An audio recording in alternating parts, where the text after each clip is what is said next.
This is Tom Williams, And this is Billy Mays. and Billy Mays will be talking about fashion. Alright, Tom Williams. The fashion right now is zoot suits, slick back hair, and all that good. And now here's Tom Williams with food. Thank you, Billy Mays. So the food really popular right now is TV dinners, milk, and then cereal and stuff like that. McDonald's opened up recently. In-N-Out did too. Mac and cheese is really good. Some examples of this good food are the TV dinners, pretty good. I'll take some of that later. Some salt that people how to use for the food so it can get better.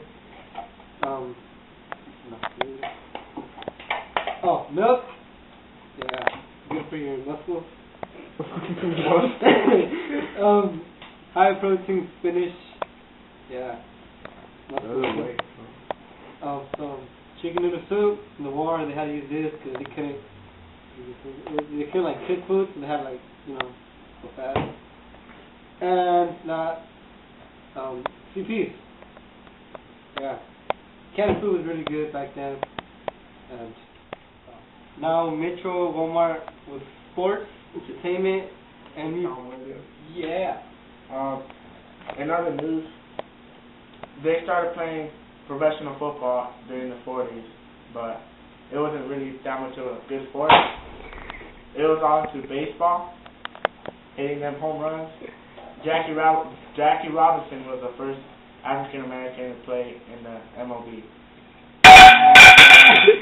They also started playing basketball, and as you know, the Lakers are a dominant force. And back to you. And now it's my turn.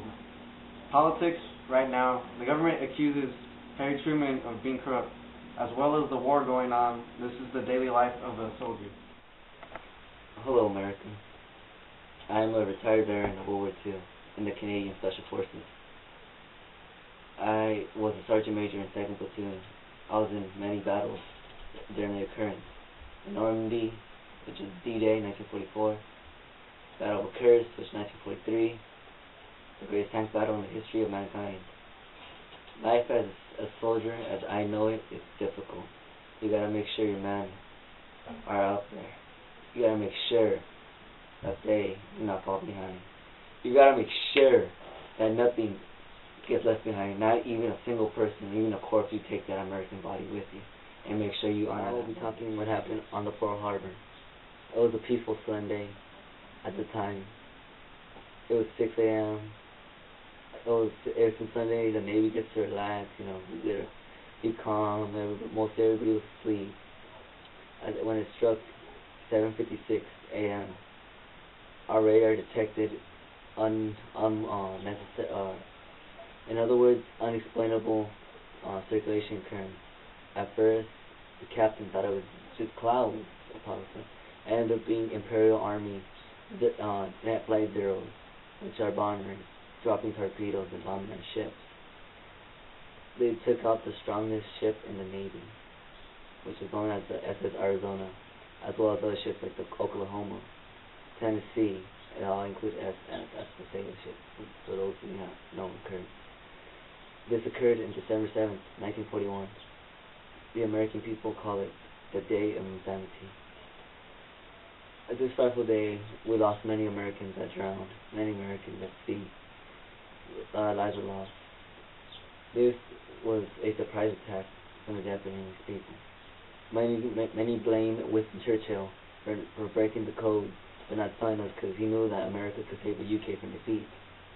So instead of telling us, we just got bombed and surprised.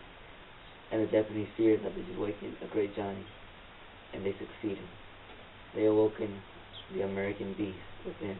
The next day, our president, Franklin D. Roosevelt, a great man, went to Congress the next day and declared war on Japan, and Congress immediately said yes with no questions asked. During the time that I was in 1942, I was advised from my family I was not in the war, but I later was recalled back in 1943 to help out the Red Army, which was the Soviet Union, in the Battle of Kursk, the greatest tank battle in the history of mankind. 10,000 tanks versus 10,000 tanks in a battle that was so epic. Over 1.2 million people died in the total of that cost. After during the time when I was with the Soviet Army, I learned many things about how they do it. I learned many things about their recon and how they snipe.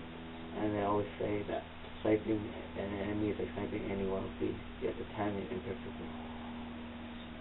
When I came back to 1944, as I said earlier, during D-Day, when it was a failure one night and was enraged and called out troops and sending the Germans back to the graves where they came from, entering Normandy, which is in France, centers for it. And now my brothers are in those, since I go once every year to France to visit the graves.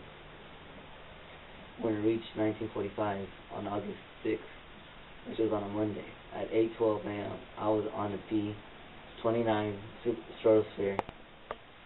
So as I was saying, when I was on August 6th, 1945, a clear Monday, on 8:12 a.m., on a B-29 Super Fortress, and as we were flying over the city of Japan, which was Hiroshima, a nice city population of approximately 2,300,000 civilians, or people, we call them. They were civilians, but you guys get the idea. When I was on the plane, there was not a single man that I knew that was counting the seconds of the drop. At first we thought it was either going to work, So as we dropped a code name, Little Boy, which is an atomic bomb made from uranium. When it dropped, it took 43 seconds to hit the city. By the time trigger mechanism started, the uranium bullet was fired at a uranium target within the bomb. Together they created a nuclear chain reaction, which had untold contents of energy, and created a mushroom cloud over a mile high to reach the Earth's atmosphere. 3 days later, on August 6th, on a Thursday, just 2 minutes into saying 8:14 a.m. What I mean when I went again on the same plane, B-29 Super Fortress, they call it Enola Gay. And no, it's not gay as in homosexual gay. We dropped the second bomb, codenamed the atomic bomb, which is known as the Fat Man, which was stronger, made from plutonium shards, which was like 2 times stronger than the original, so it made a mile and a half into the atmosphere, which destroyed the whole city of Nagasaki. And so far, there's no calculation on how long the radiation will last there. This is a vital source. Thank you. Good morning, fellow Americans. I am Jay Connor, and I am an American scientist, and I'm here to update you on our inventions. Well, first things first. We invented the microwave, which was a good source for heating up stuff. Secondly, we invented the aluminum foil, which was good for carne asada. Well, let's talk about war now. Well, we invented the atomic bomb, which ended World War II last year. Secondly, we invented bouncing betties, which was simply just jumping landmines. Thirdly, we invented the sticky grenade, which just sticks on enemies. Lastly, we invented the 305mm cannon that bombed Japan. Thank you. Hello, my fellow Americans. Can you believe that the government accuses Harry S. Truman for being corrupted? Well, I sure don't. Well, in other news, it seems to be pretty sunny today. According to my calculations, it's at least 73 degrees outside. Well, back to you, Logan. Is America really right for accusing Harry S. Truman for being corrupted? Because I sure do, even though my fellow partner, Jake, does not believe him. And I'll give you my reasons, Jake. First of all, they have evidence of him secretly meeting with the mafia that my friend that works for him in the Secret Service has pictures of. I can't mention his name. I'm just going to code name Mr. X.